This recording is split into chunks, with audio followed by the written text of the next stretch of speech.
खबर है कि नेटो देश पोलैंड ने रूस से जंग लड़ रहे यूक्रेन का साथ छोड़ दिया है।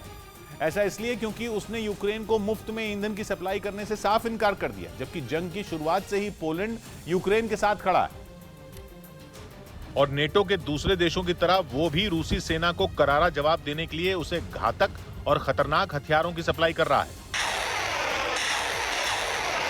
कुछ रोज पहले ही पोलैंड ने यूक्रेन को T-72 Mi टैंकों की एक बड़ी खेप भेजी थी, जिनके साथ जेलेंस्की के सैनिकों ने युद्ध का अभ्यास भी किया था। इसका एक वीडियो भी जारी किया गया था, जिसमें यूक्रेन के सैनिक एक सुनसान इलाके में पोलैंड से मिले एक टैंक में तबाही मचाने वाले गोले भरते दिखाई दिए। इसके बाद उस टैंक को वहां से दूर ले जाया गया और फिर टारगेट पर निशाना साधकर गोला दाग दिया गया।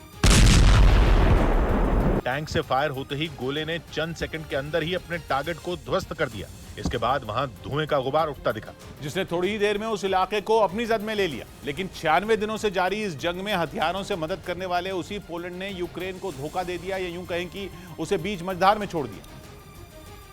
और उसकी असलियत तब सामने आ गई जब उसने यूक्रेन को मुफ्त ईंधन देने से मना कर दिया। मतलब यह कि इस जंग में हर कदम पर यूक्रेन के साथ खड़े रहने वाले पोलैंड ने उससे मुंह मोड़ लिया। असल में 24 फरवरी को यूक्रेन पर हमले के बाद पश्चिमी देशों ने रूस पर कई प्रतिबंध लगा दिए थे, जिससे बौखलाए पुतिन ने पोलैंड और बल्गेरिया को गैस की सप्लाई बंद कर दी थी। ये दोनों पहले ऐसे देश थे जिनके खिलाफ रूस ने यह कदम उठाया था। उस वक्त पोलैंड के पास ईंधन का पर्याप्त भंडार था और वो मदद के तौर पर यूक्रेन को गैस के साथ दूसरे ईंधन की सप्लाई भी कर रहा था। लेकिन दावा किया गया कि युद्ध के लंबा खिंचने से पोलैंड के पास ईंधन की कमी हो गई, जिसका एक बड़ा हिस्सा रूस से आता था।